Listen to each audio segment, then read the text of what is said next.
자, 이제 2차 기출 문제 할게요. 자, 2차는 그 1차보다 문제가 되게 쉽거든요.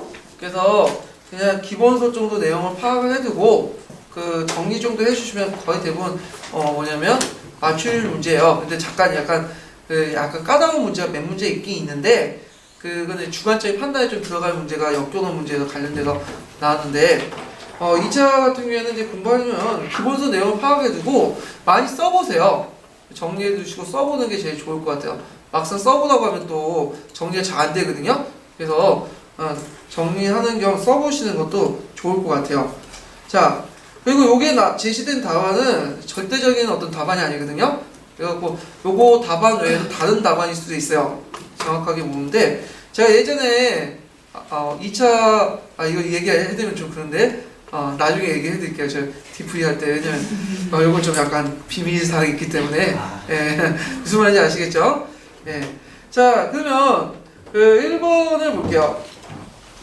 다음에 밑줄친 기획이 추구하는 역사교육의 문제점을 논하고 밑줄친 니은에 대해서 포스트 모던 역사이론의 논의를 서술하시오. 그리고 밑줄친 디귿과 같은 역사에 대해 제기될 수 있는 비판을 기술하시오. 있는데 자, 기획은 교훈의 획득의 역사죠. 그래서 그것의 어떤 문제점 예전에 한번 나왔죠. 2001년도에 나왔어요. 2001년도. 그럼 이제 풀어서 쓰시면 돼요. 그거 내용들은 파란 책, 녹색 책, 최근 남색 책 있는데 자, 교훈의 획득의 역사는 현재의 역사라든지 그것과 또 연결되어 있죠. 예. 그래서 이제 보면 자, 역사적 사건의 특징이 개별적 고유성이 있기 때문에 비슷한 유형의 사건이 있지만 똑같은 사건을 되풀이하지 않는다. 이게 무슨 말이냐 하면 자, 교훈의 역사는 전제가 되는 게 뭘까요? 나성형, 그러니까 그 순환적인 역사가 아니에요. 순환적 역사. 그래서 인간이라는 그 본성은 과거 사람이나 현재 사람이나 미래 사람은 똑같기 때문에 그와 같은 유사한 사건들이 과거에도 있었고 비슷한 사건이 현재도 있고 앞으로 이대도 있을 것이다. 그러면 과거에 알고 있었던 사건이 아니면 현재의 문제를 해결할 수 있고 또 앞으로 또 미래에 있는 사람도 이렇게 현재 지금 시점에서 현재나 과거에 알면 뭐예요? 해결할 수 있다는 어떤 순환적인 역사관을 바탕으로 한 거야. 인간이라는 것은 원래 똑같기 때문에 본성 자체가 약간의 형태, 내용은 다르지 몰라도 비슷비슷한 형태도 있고 그리고 과거의 내용들을 교훈 얻으면 과거의 역사를 배우면 그 속에서 교훈을 얻을 수 있다. 해결 방안을 찾을 수 있다. 이런 것들이죠. 자, 근데 이제 교훈의 역사는 그 과거 인간의 행위를 선악의 논리로서 판단하죠. 이게 좋고 나쁘고 도덕적 옳고 그르고 그러다 보니까 윤리하고 이게 차이가 안 나. 네. 그래갖고 이제 있고요. 그렇기 때문에 전통시대 때 중국이나 우리나라 때는 되게 경학과 사학을, 경학을 주로, 사학을 이제 보조적으로, 그래서 이제 성리학적인 윤리 판단을 하는데, 주로 이제 개별적인 사례로서 역사를 연구를 했죠. 네, 이런 문제점이 있고, 그 다음에 되게 이제 역사를 치자형으로 여기는 경우가 있으며, 역사교육 내용 시 지배적 행위에 중점을 두죠. 왜냐하면 이제 정근대 시대 때 역사학은 통감이라고 하죠. 통감은 뭐야? 지배자들이 과거 행위를 겨울의 모습에 자신을 비치는 것처럼 거울을 이제 과거로 겨울 삼고 그걸 통해서 통치하는데 이용하는데 역사서를 많이 편찬을 했고 주로 이는 역사서는 교훈을 획득할 목적으로 이제 한 거죠. 자, 그러다 보니까 사회 구성원들의 말과 행동을 다르기 쉬우며 소득이 다르기 쉬우며 역사의 대중화. 여기서 역사의 대중화하는 것은 주로 이제 치자들의 학문이기 때문에 주 연구 대상은 누구죠? 주로 정치들, 그러니까 위로부터의 역사, 위로의 어떤 정치가들의 행적들만 연구를 하죠. 그러면 역사의 대중화라는 것은 역사의 대중화 이게 주의할 건 대중화할 때 보통 이제 역사가 너무 어려우니까 쉽게 풀어 쓴다 이렇게 하는 게 아니라 저변화를 뜻하는 게 아니에요. 여기는 연구 대상이 민중들이나 이런 다수의 사람들의 역사에서 제외될 수 있다. 민중들, 다수의 사람들이. 자, 이런 것들이 이제 있고요. 그 다음에 이제 과거 사건의 관점이나 평가를 보는 사람에 따라 또 다양하게 해석할 수 있죠.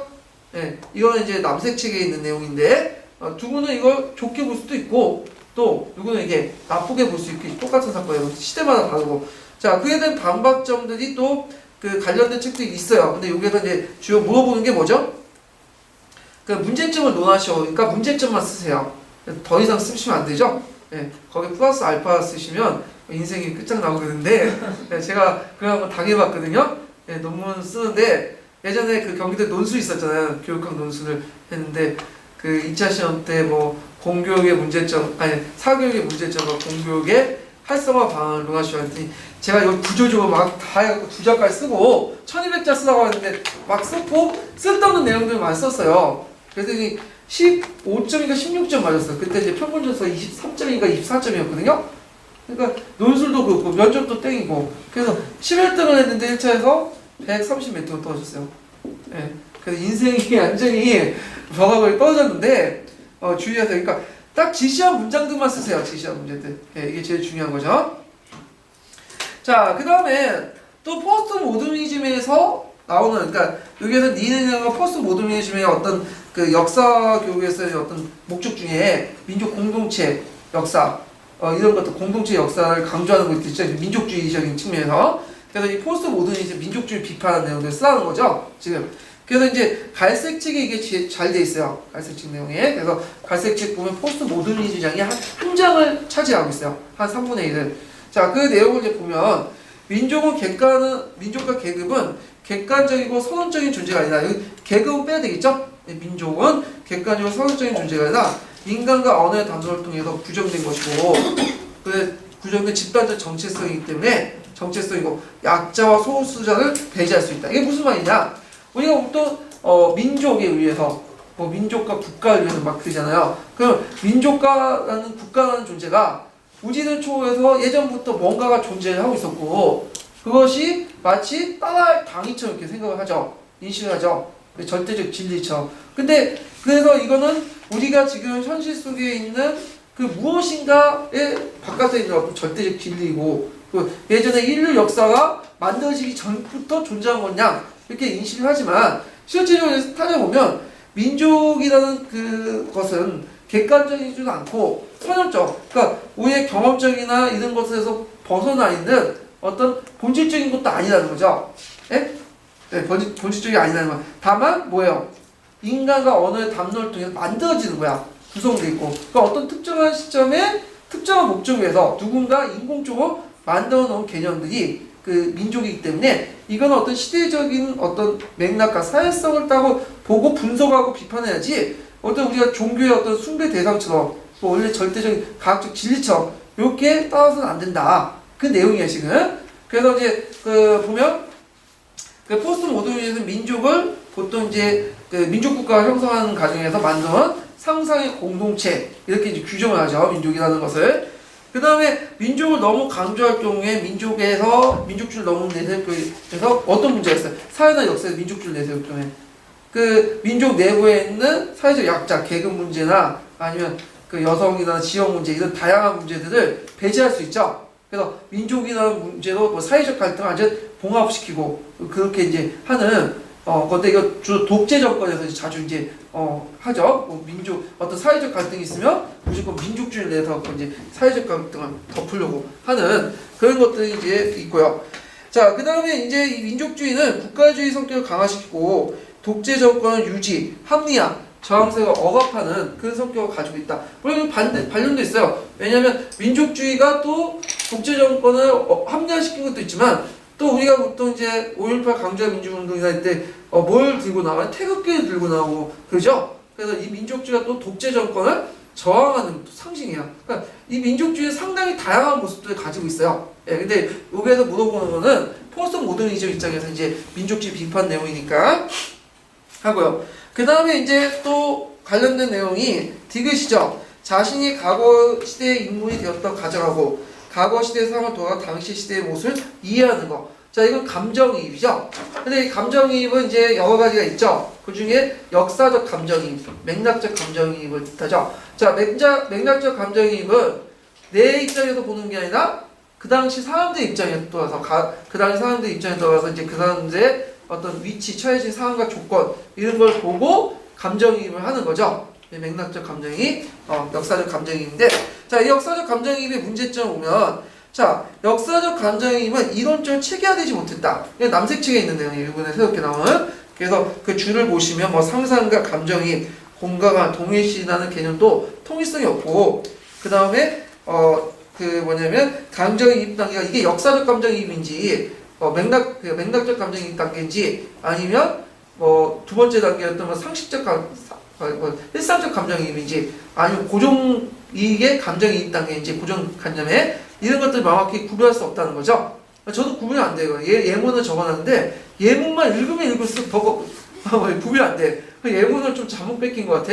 그래서 이번에 남색책 보면 그 종전에 노란책 있는 내용들 완전 뒤집는 내용들이 많아요. 그래가지고 이게 노란책 있는 내용들이 좀 약간 번역하는 게 처음 나온 거잖아요, 이게요. 그리고 이게 좀 잘못됐고 나중에 다시 번역하는 과정에 남색책 다시 수정한 것 같은데 보니까 제가 역교론을 하긴 하는데 역교론이 좀 약간 좀 그런 것 같아요. 좀 번역하는 과정에서 제대로 번역이 안 돼가지고 그 번역 안 된 그거 가지고 이제 또 이해하려니까 이해가 잘 안 돼. 그러니까 번역한 사람 개념을 제대로 잡고 번역을 하면 괜찮은데 자기도 그 개념을 모르고 그냥 번역하다 보니까 그 읽는 사람도 뭔 말하는지 몰라 이게. 그래서 좀 문제가 있는데 자, 그 다음에 두 번째는 동일한 자료를 바탕으로 할 때 과거 행위자의 의도와 동기와 이해를 전제한다. 따라서 현재 역사가들이 과거 행위자의 마음을 이해할 수 없다. 자, 예를 들어 그 신라의 뭐 삼국통일을 할 때 그 예를 들어 이제 김유신 활동을 보면 이제 신채호가 나름대로 뭐 자기 뜻대로 뭐 신채호가 이제 김유신을 되게 비판하죠. 교활하니 얍삽하니 하면서 비판하잖아요. 근데 이거는 그 과거자의 행위와 의도 동기를 파악했다고 해도 실제 누구의 동기의 의도예요 지금? 네? 신체의 의도 동기죠? 그러니까 이제 여기에서 한계를 벗어난다는 거. 아무리 감정이입을 해도 안 된다는 거예요 그거는. 자, 세 번째는 테스트론적 관점이 포스모더니즘의 관점인데 자, 이 테스트론적인 입장에서는 테스트가 뭐죠? 해석하는 과거죠. 그러니까 우리가 여러 언어를 쓰죠. 언어를 써가지고 이제 여러 가지 의미를 부여하면서 해석을 하잖아요. 어떤 상황이나 이런 것들. 그때 이제 이 텍스트를 이제 이 언어를 표현된 해석화된 어떤 공간 이런 걸 말하는데 이 테스트라는 건 언어로 적혀 있기 때문에 당연히 뭐예요? 주관적이고 임의적이고 그죠? 예, 객관적이지 못하죠. 다 만들어지고 가공된 거야. 그래서 이걸 참이라고 해도 실질적인 참이 아닌 거죠. 누구의 생각이 단순히 그 언어의 발설자의 생각일 뿐이에요. 예. 자, 그래서 언어라는 건 주관적이고 다의성이고 이런 걸 이제 바탕으로 한 거죠. 자, 이건 파란 책에 있는 내용인데요. 제가 발췌를 했는데, 자, 역사는 언어로 표현되며 우리는 언어를 통해 역사를 이해한다. 언어가 그다음 객관적 사실을 반영하지 못하고 되게 모호하고 다의적이고 주관성이 있기 때문에 언어를 통해서 과거를 실제로 알 수 있어요, 없어요? 그거 과거는 발견된 것이 아니라 발명한 거죠. 만들어지는 거야. 구성되는 거죠. 언어를 통해서 뭐 과거를 통해서 그것을 발견하고 이걸 한다는 자체는 말이 안 된다는 거죠. 그러니까 언어를 통해서 그러니까 이거 감정입 자체가 언어를 통해서 하는 거죠. 그러니까 실질적으로 누구의 감정입이냐면 내 자신의 감정을 다른 사람이 투사하는 것에 불과하다. 이렇게 주장을 하죠.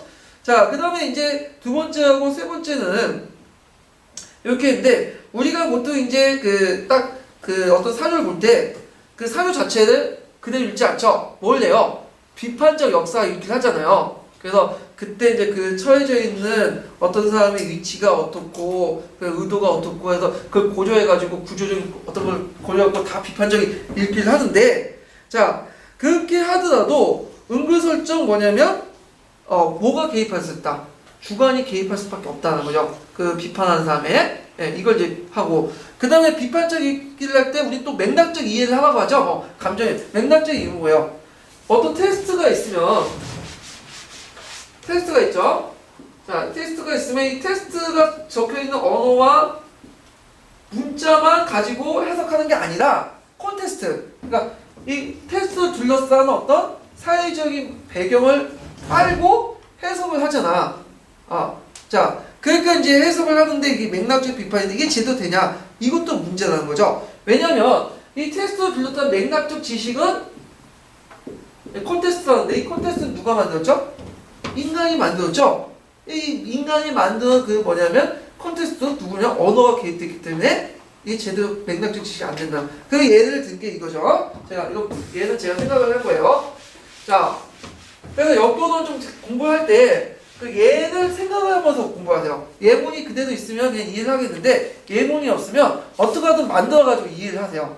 예, 그게 이제 좋을 것 같아요. 왜냐면 되게 이제 시험문이 나올 때 그냥 물어보는 게 아니죠. 예문이 주어지고 그 예문에 따라서 풀어갖고 이제 하기 때문에 어떻게든 그게 옳든 그든 간에 예문을 만들어갖고 생각을 해보시는 것도 좋을 것 같아요. 왜냐면 추상이라는 것은 뒤집어 보면 파고파고들은 다 그 밑에 구체성이 있기 때문에 추상이 성립되는 거예요. 추상적인 개념들이. 자, 예를 들어가지고 이걸 이제 추상화시키면 A 사건이 있고 A 사건을 이해하는 이제 B라는 후대 이제 천년에 B라는 사람이 있어요.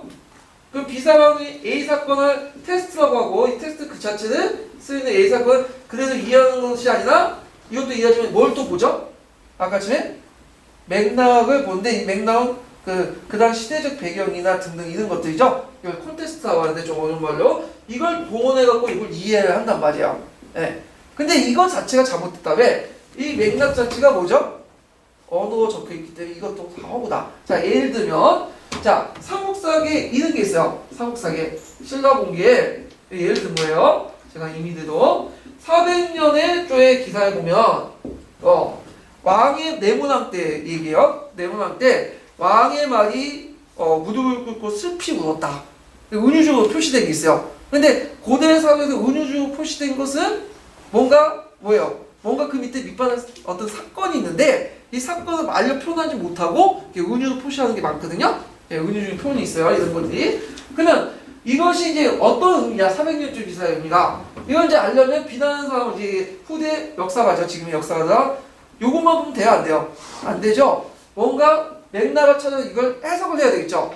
그래갖고 어떤 걸 찾았냐면 강개토 대왕비를 찾았어. 자, 강개토 대왕비문에 보니까 400년쯤 기사에 우리가 알고 있듯이 그 당시 이제 그 왜군 시도하던 이제 그 신라 내문왕이 사실판에서 뭐 강개토 대왕에서 당시 노객이 되겠다 하면서 비밀 끌어가지고 그 기병하고 보병 5만 명을 끌고 와가지고 간신히 물리쳤죠. 예. 근데 이제 신라에서는 이것을 왜 이렇게 자세히 설명 안 하는 건 치욕의 역사거든. 이때부터 고구에 이제 영향이 있었잖아요. 근데 이제 고구는 이게 자랑스러운 역사니까 여기다 기록을 해놨겠죠. 그러니까 요 사료를 바탕으로 해갖고 뭐냐면 나름대로 맥락을 만들어서 이걸 해석을 했단 말이야. 예. 자, 근데 이제 요 사료 자체도 그리고 이렇게 해석하는 것도 뭘로 적혀있어요? 언어로 적혀있죠? 그러니까 이 맥락이라는 것도 뭐냐 다 언어로 적혀있기 때문에 이건 제대로 역사 해석이 안 된다. 그래서 역사라는 것은 포스를 오르는 뭐야? 아예 안 된다는 거야, 안 되는. 이렇게 해서 뭐 감정이입을 하고 뭐 어쩌고 저쩌고 해도 안 돼. 역사는 발견된 것이 아니라 발명된 거예요. 구성되고. 예. 그래서 이제 이 감정의 문제점을 제가 포스트 모더니즘 관점이나 이런 것들을 해서 쭉 정리를 했고, 이 내용은 파란 책에도 있고, 요번에 새롭게 나온 남색 책 내용 자세히 돼 있어요. 예, 요 내용들을 좀 보시고요. 자, 2번을 이제 보죠. 2번을. 자, 다음 간의 바탕은 조선 후기 초부터 후기까지 군역군의 신분제와 연관지어 설명하고, 자, 가와 같은 논란을 거쳐 영조 때 실시된 제도의 한결 나의 근거에 서술하시오 했는데, 자, 일단은 여기에서 핵심 포인트는 군역의 운영을 뭘로 연관시켜달라는 거예요? 신분제와 연관시키라는 거죠? 예, 신분제. 신분제는 뭐와 뭐가 있어요? 조선시대 때 양천제하고 반상제. 그러니까 어떻게 하든 문장에 양천제, 반상제와 연결시켜서 서술하고 전반적으로 서술하면서 양천제, 반상제 개념이 들어가 있어야지 이게 답이 체크가 되겠죠. 자, 그러면 가와 나와 사조가 있는데, 자, 가 사조는 뭐냐면 이제 좀 이따 설명하겠지만 그 숙종부터 해서 영종 때까지 그 군역법이 이제 영종 때 만들었죠. 그래서 그 이전까지 양역 범통령이 있었어요. 여러 가지 문제가 있으니까 양역은 그 당시 군역이에요. 군역을 이제 좀 더 논의를 하자 해갖고 소병통령, 대병통령이 있었거든요. 그래갖고 그때 이제 논했던 양역 범통령 중에 대병통령 관련된 내용이에요. 대병통령. 그래서 이건 나중에 이제 설명을 좀 해드릴게요. 이거는. 자, 그 다음 나는 어느 지역의 양방호주의 직역벌 구성비 변화인데 이게 좀 힘들어요. 이게 좀 약간 2차 문제에서 약간 난이도가 있는데 요 관련된 부분을 어디서 찾았냐면 제가 여기 나왔죠. 이거는 이제 그 국사편찬위원회 한국사에 있는 내용이야. 한국사. 그래서 한국사에 있는 자세히 설명해 드리죠. 그래서 그거 부문에 나오니까 그대로 설명돼 있어요. 그래서 그걸 제가 발췌를 했거든요. 뒤에서. 그러면 요걸 읽고 또 이제 여기서 이제 부여할 것이 뭐냐면 물론 이게 해석이 제대로 안 돼도 이제 풀 수는 있어요. 그 가 부분에 보거나 나 부분에 보면 각종 이제 한문이 나오고 한문이 나오면 쫄죠. 예. 쫄는데 그 관련된 용어들이 쭉 나와 있는데 제 용어들을 제가 어디서 찾았냐면 네이버 용어사전에 보면 네이버 가보면 용어사전이 있어요. 그 용어사전 옛날 그 용어사전들이 쭉 나와 있어. 물론 안 나온 거 있지만 검색을 하면 70% 나오더라고요. 관련된 사료도 나오니까 거기서 제가 이거 발췌를 해가지고 거의 90% 적어놨거든요. 아니면 또 국사편찬위원회에 있는 내용들 있으니까 이걸 참조를 했고요. 자, 그러면 이제 한번 보죠. 자, 조선 초부터 후기까지 군용 운영을 신분지와 연관지어 서술하시오 있거든요. 자, 제가 210페이지에 이제 연관돼서 쭉 서술을 했는데, 자, 여기 보면 이건 제가 한 거예요. 제가 아닌 거는 그 다 줄을 달아놨거든요. 누구 책에서 냈다는데 이건 제가 하는데 정리를 쭉 제가 한번 해봤어요. 책을 보고. 자, 일단 조선시대 때 군역은 어디에 속하죠? 일단 조용주 중에 어디에 속해요? 용에 속하죠? 용. 자, 용에 속한데 이 노동용을 동원하죠. 용은. 자, 용은 크게 또 두 개로 나눠요. 뭘로 나눌까요? 예? 요욕이 있고 또 신역하고 요욕. 우리 보통 이제 이걸 군역만 생각하는데 이 군역은 신역이에요. 신역에 속한 거예요. 그러니까 신역이라는 것은 신분에 신분에 따라서 매기는 거죠. 예, 군역, 요용은 신분에 상관없이 모든 양인은 노동력 징벌 대상이 되는 거고. 자, 신역에는 뭐가 있어요? 세 가지가 있죠? 뭐가 있죠?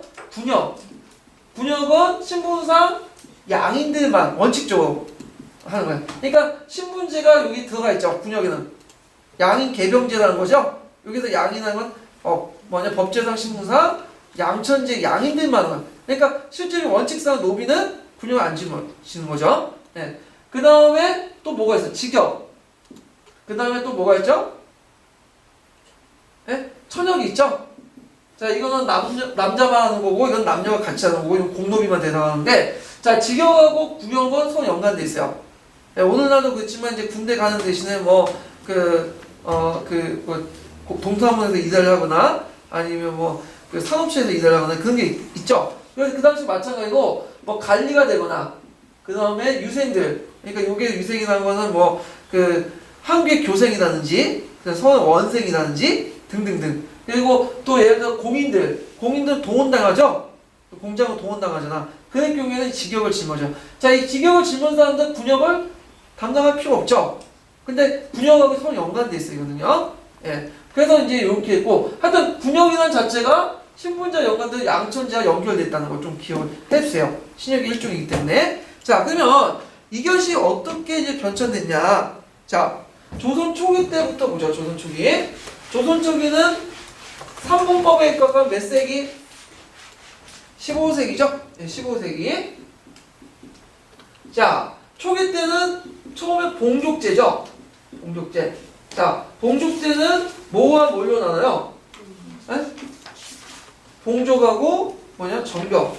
봉족은 이제 똑같은 보인하고 똑같은 말이에요. 네. 자, 그래서 정격 학력을 배출하는데 봉족은 경제적 기반을 하죠. 대작 몇 명? 3명. 근데 자연호 한호당 3명을 배출하면 돼요. 근데 대작이기 때문에 자연호에서 장정이 1명밖에 없으면 1명 배출할 수도 있고, 6명 있으면 6명 있다면 3명만 채우면 되죠. 그렇기 때문에 뭐가 말이야? 군역을 짊어지지 않는 여정이 많죠. 여정. 남을 여자니까. 자, 그들이 이제 군역 대신에 뭘 담당해요? 요역을 담당하죠. 예. 그런데 이제 세조 때 완전히 이제 양인의 어떤 개병을 깨하기 위해서 법을 고쳤죠? 보법으로 고쳤죠, 보법으로. 자, 보법도 마찬가지로 이제 이름이 보인에서, 정경. 이렇게 나누고, 보인 3일조가 되죠? 정경 한 명당 보인 2명, 기본적으로. 그래서 이 2명은 자연을 기준으로 하는 게 아니라 편으로 해서 군호죠. 그래서 어떻게 하든 모든 성인 남자는, 양인인 모든 성인 남자는 군호에 포함되어 있어요. 그래서 2명당 1명이 보조를 해주고, 물론 이제 요 안에서도 약간 있어가지고, 기병이라든지 갑사라든지 이런 것들은 약간 2~3명 더 배당을 해주고, 그런 내용들이 있죠. 그 다음에 또 여기에다 이제 토지나 노비도 고조하죠? 그래가지고 이제, 이걸 고조해갖고 대지주나 관료들도 이제 간접적으로 군역의 부담을 더 부과하는 그런 방식으로 해서 했는데, 보법의 문제점이 뭐냐면, 그 당시 16세기 때는 아직 그 17세기 때 농업 생산이 발달 그 전 단계 가동이기 때문에 노동 지향적인 어떤 형태가 발전했어. 그러니까 기술력이 아직 발전되지 않는 가운데 노동 지향적인 농법을 하다 보는데 많은 사람들이 거의 많은 노동력이 농사 짓는 데 필요한데 이렇게 하다 보니까 어떻게 된 거야? 농사도 못 짓죠. 예, 일단은 문제점이. 그 다음에 예전에 요역가구, 군역가구 하다 보니까 모든 사람이 다 군역에 끌어가니까 어떻게 돼? 요역이 동원 대상이 없죠. 그러니까 군역이 뭐가 되는 거야? 요역화되는 거야. 그러니까 군바이가 군대 가지 않고 군대 간다는 명목으로 해서 삽질하고 앉아있는 거야. 군역의 요역화 형상이 일어나죠. 자, 이렇게 보호법이 있어요. 근데 우리나라 사회는 그렇지만 항상 원칙이 있으면 뭐가 있어요? 예가 있죠, 예가. 근데 시간이 지나면 예가 뭐가 되는 거야? 원칙이 되죠? 예, 이거. 항상 보호법에도 예가 있어. 현실에 맞지 않으니까, 이 보호법이. 그러다 보니까 대립제나 아니면 방군 수포제 이런 것들이 이제 예에도 이제 편법은 운영되죠. 대립제 대신 보내고 방군 수포제는 가나에서 폰을 받고 대신 놓아주고 이런 방법인데 나중에 이제 이게 하니까 이게 일반화되니까 방군 수포제에서 이제 중기로 넘어가면 이게 이제 명종 때 뭘로 해서 군적 수포제도 되죠.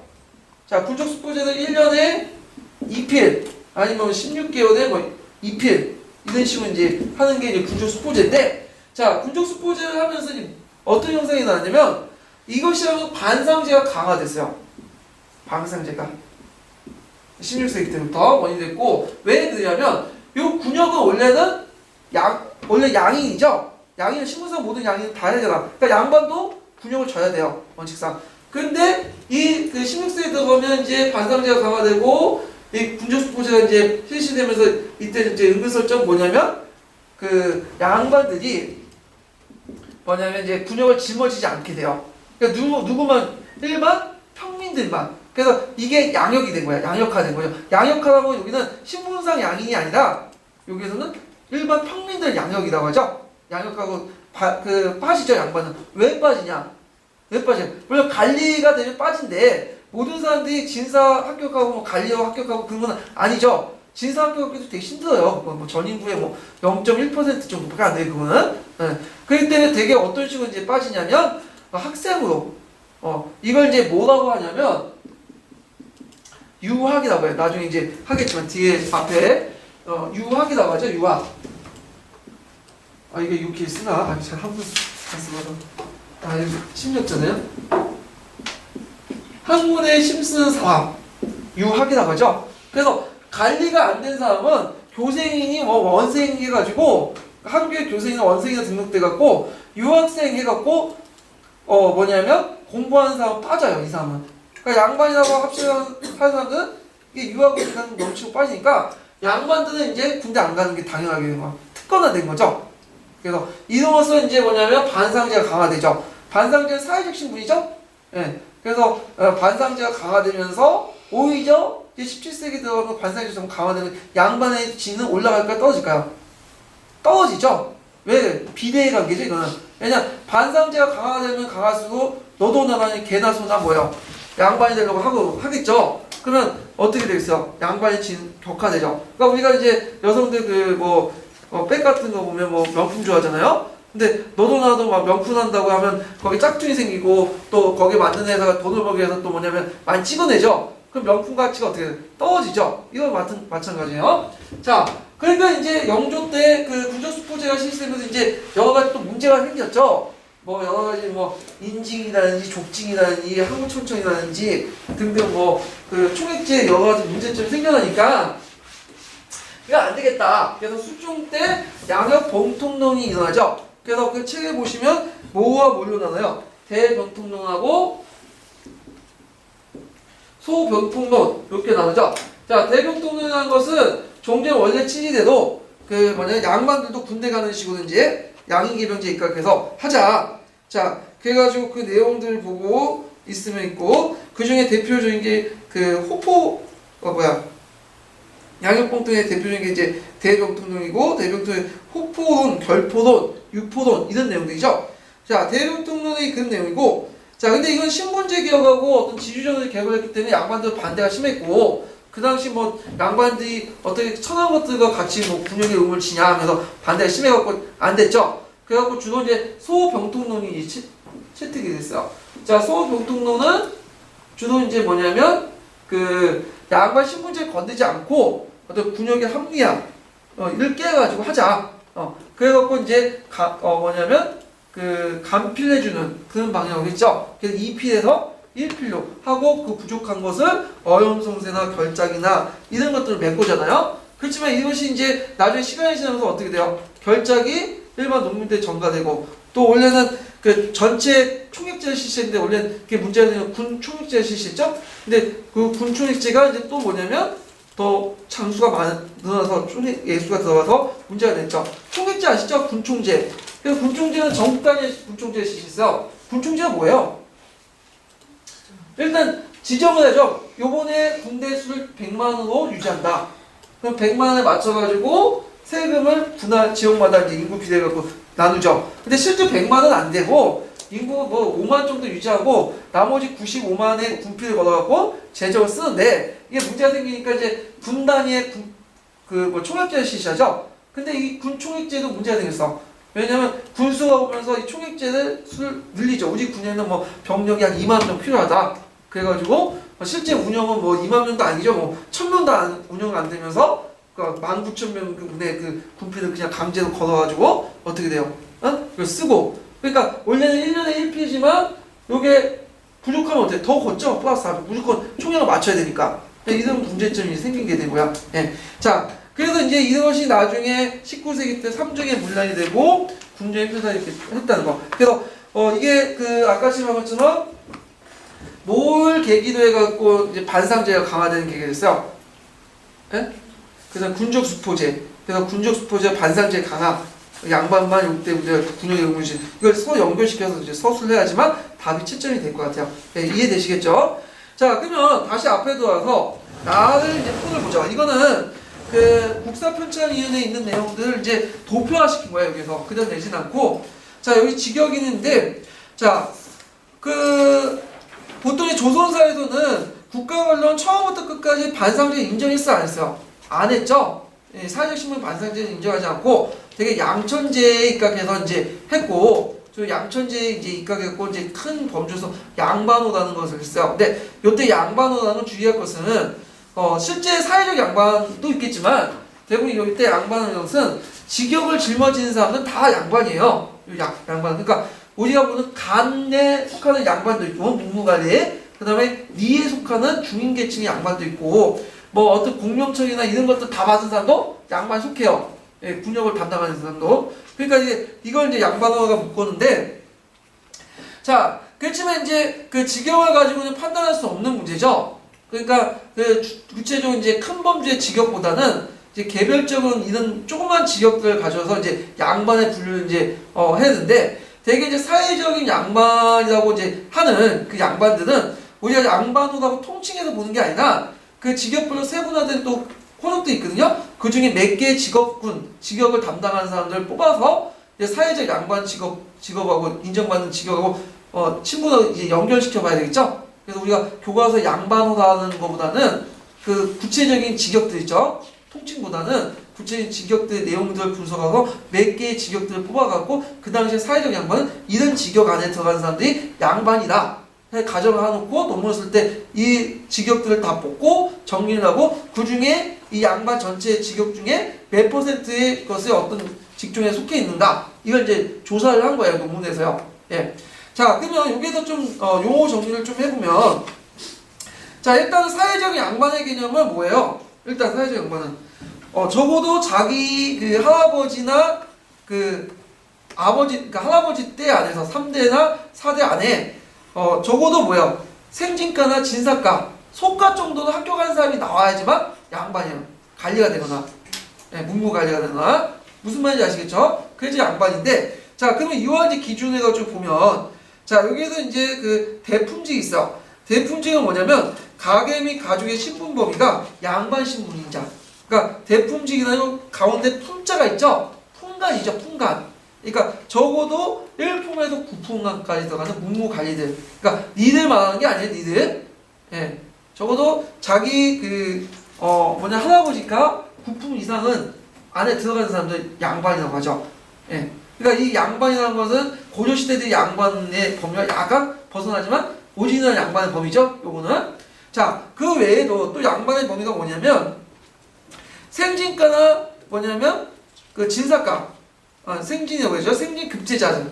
그죠? 이것도 양반의 범위예요. 양반의 범위에 들어가죠. 자, 그 다음에 유학자들. 자, 유학자는 뭐예요? 이거는 이제 그 아까쯤에 학교 학생들. 그 다음에 여기 보면 충의이라고 조선시대 5위에 있었던 부대인데 양반 특수법 범종이에요. 이건 나중에 이제 점점 없어지게 되는데 거기에 들어간 사람들. 그 다음에 유업이나 유무. 이거는 이제 나중에 이제 그 뭐냐면 그 유학을 닦는 사람들. 난 너무 추상적인데 이게 이 범위도 이제 그 유학 범위에 들어가요. 이것도. 그 다음에 가부 시 해갖고 보통 시자가 붙으면 뭐 여자들 보통 여자들도 신분상 양반이 들어가죠. 그런데 여기는 시가 붙어요. 근데 여기는 왜 이렇게 들어갔냐면 남자들이 호주가 되잖아요. 근데 남자들이 집안에 없을 경우에는 어떻게 돼요? 여자들이 호주가 되죠. 그때는 우선순위. 그때 여자 호주인 집안에는 가부밖에 없잖아. 근데 보통 가부호에서 시자가 들어가는 것은 그 뭐가 들어가면 되게 양반 범죄에 들어가는 사람들이야. 예, 이렇게 보고. 근데 이제 가부시는 제외하고 여기에서 이제 그 이렇게 보면 자, 시간이 지나면 지날수록 그 양반에서 이제 직역의 범주가 그 뭐가 더 많아져요? 다른 건 다 없어지는데 유학층들이 올라가죠. 그 유학층들이라는 거는 양반으로 진입하기 되게 좋은데요. 예, 왜냐면 이거 되게 꾸미기 쉽거든. 왜냐면 예를 들어 이제 중인층들도 뭐 원생이나 교생 되면 어떻게 돼요? 양반이 되는 거고, 유학이라고 하면서. 그 다음에 또 자칭 유학이고 모칭 유학이고 뭐야?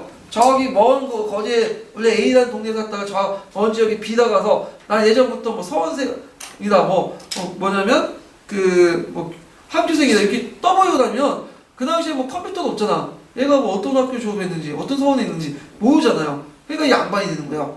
그러니까 이들이 이제 증가되면서 양반 수가 증가됐죠. 그러면 앞에 지금 문제가 뭐냐면 나를 근거해서 서술하셔. 군역법이 하면서 일반 평민들이 더 많은 그 군역을 짊어지니까 이제 너도 나도 어떻게 돼요? 양역을 하려고 피하려고 하겠죠. 그 군역을. 그러니까 이제 일반 사람들도 자칭 뭐라고 지칭하는 거야? 유학생이라 지칭하면서 뭐냐면 빠져나가죠. 이런 것들 좀 쓰시면 돼요. 예. 그래서 이제 보시면 되고요. 자, 그래서 이와 관련된 내용들은 그 국사편찬의 한국사 34권에 그대로 나온 거예요. 그래서 이거 한번 읽어보시면 되고, 그 다음에 이제 3번을 보죠. 자, 3번은 이제 가거제와 관련된 내용이죠. 가거제. 자, 다음은 가와 나의 중국의 관리 선발 제도에 관련된 자료이다. 자, 가와 나의 제도를 각각 해당 왕조 시기에 지배층을 주요 그 간직 독점 형사가 어떻게 관계가 있는지 서술하고 나의 제도가 시대별로 어떻게 변천했는지 서술하시오. 자, 간은 금방 알 거예요. 이건 뭐예요? 네, 국품간이법이죠? 네, 국품간이법은 뭐예요? 각각의 9품을 나누고 한 품을 나누고 중정간이 파견돼가지고 그 한 품에 나눈 거에다가 4단계 다운돼서 간품에 임명하는 제도죠. 근데 되게 중정간은 누구예요? 호족 출신이죠? 네, 그러다 보니까 호족들이 등용되고 호족들이 중앙 귀족화 되는데 큰 도움이 되죠. 이건 예전에 시험 문제 나왔던 거고. 자, 그 다음에 이제 그 옆에 나와 관련된 통전에 있는 내용인데, 통전은 당나라 때 유지리 편찬한 그 제도사예요. 제도사. 그래갖고 이제 그 뭐냐면 속통전, 그 통지, 문헌통과 함께 사통이라 해갖고 제도사를 이제 따로 정리한 건데, 이 관련된 내용이 이제 그 뭐냐면 과거제도 변천 과정을 쭉 나오는 건데, 그 관련된 내용들, 그 한문 관련된 용어들은 그 있으니까 한번 보시고요. 그럼 여기에서 이제 과거제도를 이제 정리해 볼게요. 국품간이법은 이제 여러분 다 아시니까, 이거는 기본적인 거니까 보시고, 나의 과거제도의 변천 과정을 한번 보죠. 자, 과거제도는 처음 시작됐던 것이 어느 나라 때죠? 수나라 때죠? 수나라. 수나라 문제가 이제 집권하고 나서 강남의 인재들 끌어모으고 호족세력을 제거하기 위해서 수나라 때 시작됐어요. 수나라 때 과거제도가. 그래서 이제 크게 세 단어 나누죠? 뭐죠? 명령, 그 다음에 진사가, 그 다음에 수재가 이렇게 나오는데, 영경은 주로 이제 뭘 보냐면 유교 경전, 그리고 진사과는 주로 뭐냐면 시부 송책에 갖고 뭐 시와 부를 보죠. 그다음 수제는 이건 추천제예요. 추천제인데 거기다 이제 그 경전 뭐 시부 이런 것들을 보는 거거든요. 근데 이게 많이 많은데 이게 원래 처음에 당나라 초기까지 실시했다가 없어졌어. 왜냐면 이게 추천제를 겸했기 때문에 이 추천받은 사람 중에 가을에 진출했는데 뭐 캠프 앉아갖고 뭔가 조금이라도 쟤네 범했다. 그러면 어떻게 돼요? 그 추천한 사람이 또 처벌받아요. 그래서 이 수제는 없어졌어. 당나라 초기 때 좀 진행되다가. 그래서 당나라 때는 되게 명경과 진사과를 중심으로 해갖고 하는데 처음에는 명경이나 진사나 구별이 없었어요. 뭐. 근데 시간이 지나면서 주로 이제 뭘 강조하죠? 진사를 강조하죠. 당나라 중국에 들어가면 그리고 송나라 때 들어가면 진사에서 제상이 나오고 되게 진사과를 되게 중요시하는데 자 근데 아직까지 당나라 때는 이제 음수와 비슷한 그런 것들이 남았기 때문에 과거는 고조적인 거죠. 과거는 그래서 그냥 관리 자격 시험 정도만 됐고 그 다음에 과거가 몇 층제죠? 2층제죠. 2층제. 그래서 처음에는 예부시에서 보죠. 그래서 있고 합격하면 2부시에서 보죠. 2부시에서 뭐 봐요? 신원서판을 보죠.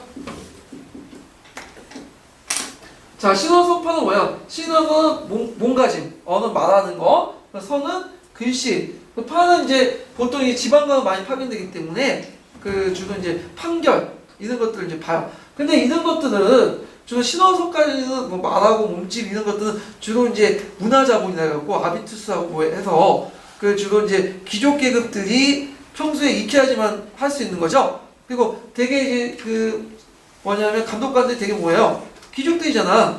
그러다 보니까 이제 주로 귀족 계급들이 주로 등용되고 하죠. 그래서 이제 이 과거제라도 비록 실력을 인정했더라도 대개 합격자들은 누구예요? 귀족 계급이고 또 집안이 높을수록 좋은 요직에 들어가죠. 일단 귀족제한 틀 속에서만 운영된 거예요. 이 당나라 과거제도는. 근데 진정한 이제 과거제도는 언제부터다? 송나라 때 들어오죠. 자, 송나라 때 들어오면서 과거제도가 몇 층제로 바뀌었어요? 3층제로 바뀌었어요. 그래서 송나라 때는 처음에 지방인 향시를 보고 그 다음에 향시 합격한 사람이 중앙에 올라가서 뭘 보죠? 성씨를 보죠. 그 다음에 마지막으로 이제 왕한테 황제 전시를 보죠. 이 전시를 둔 건 뭘까요? 당나라 때 그 당시 자주 문생강고.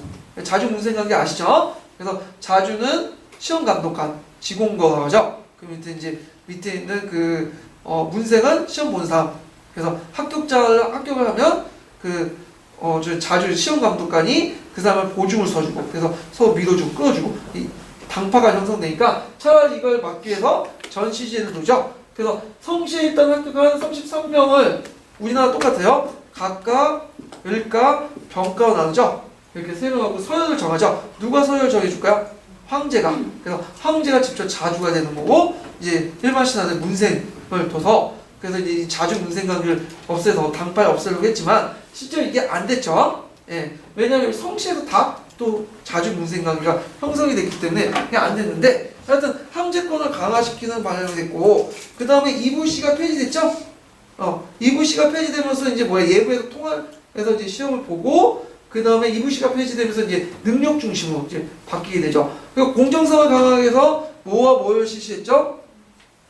여기 보면 호명법하고 등록법. 자, 호명법이라는 것은 앞에 그 글을 이름을 돌돌 말아서 돌돌 꼬매죠. 그 등록법은 답안지를 채점해 줄 때 대필자가 또 한 번 채점하고 이 대필자 쓴 글씨를 보고 채점하죠. 그런 식으로 이제 공정성을 강화시키려고 했다는 거. 그 송대 과거제의 특징은 진사과를 강조해요, 명경과를 강조해요.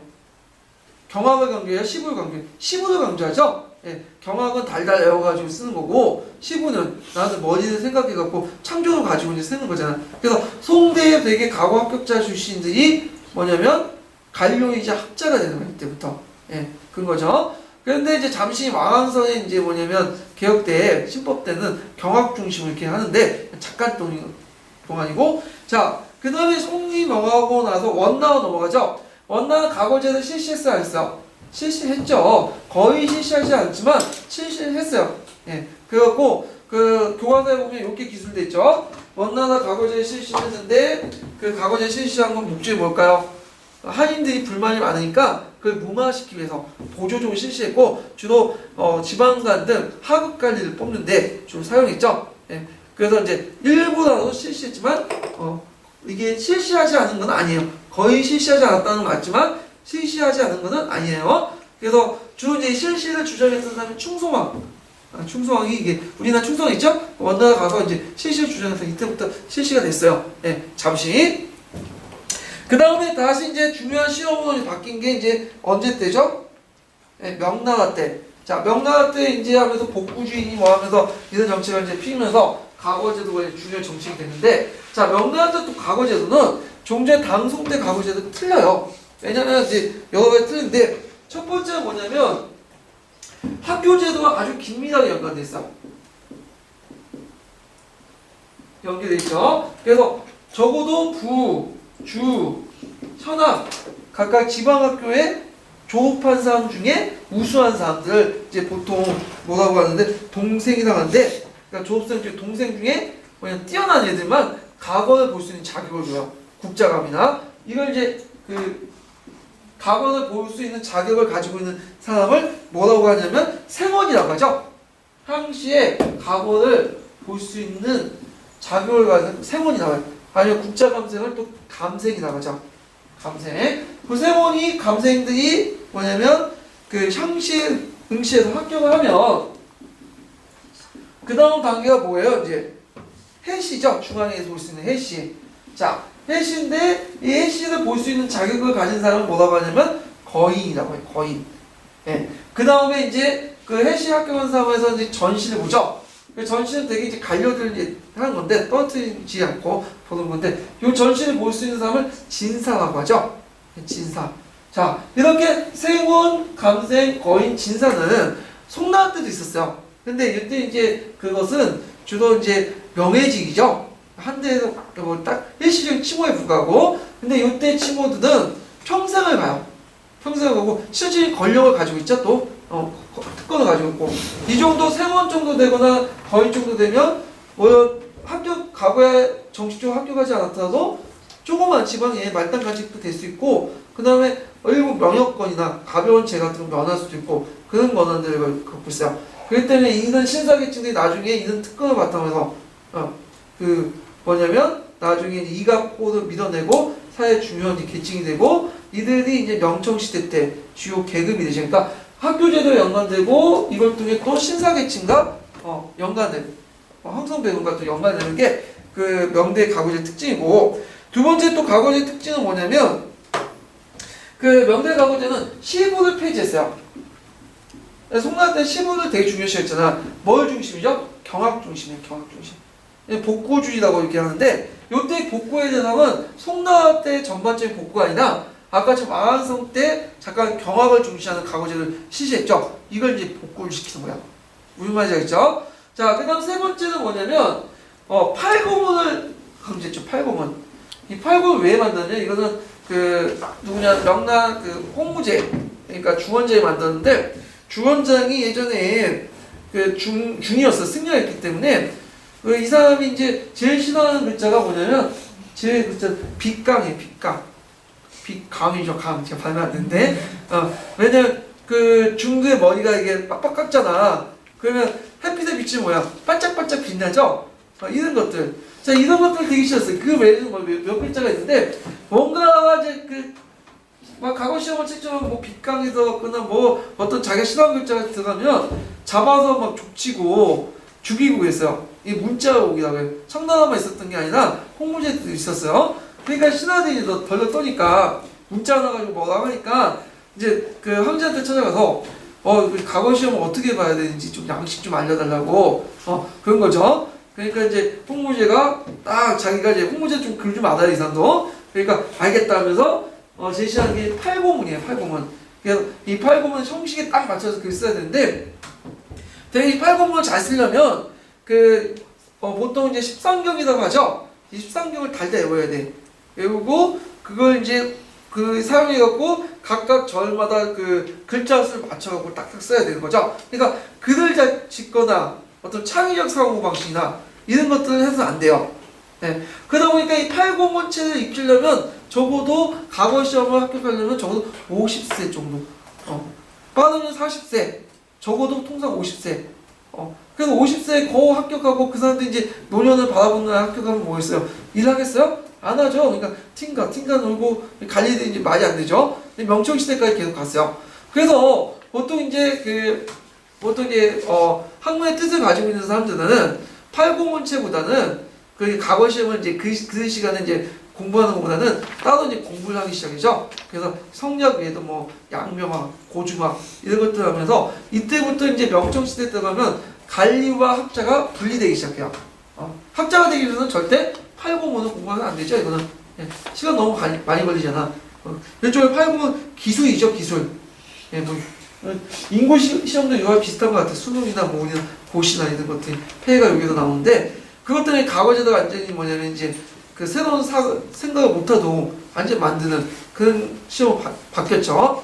자, 하여튼 그때 이제 범법 자강운동 때 8공문이 문제가 많으니까 그 시험 과목을 바꿨죠. 사회 근대학문을 바꾸고 그 다음에 강서신정 때는 아예 과거제를 폐지하면서 이제 하게 되죠. 그래서 과거제도의 변천 과정들 이런 식으로 쭉 서술하시면 될 것 같아요.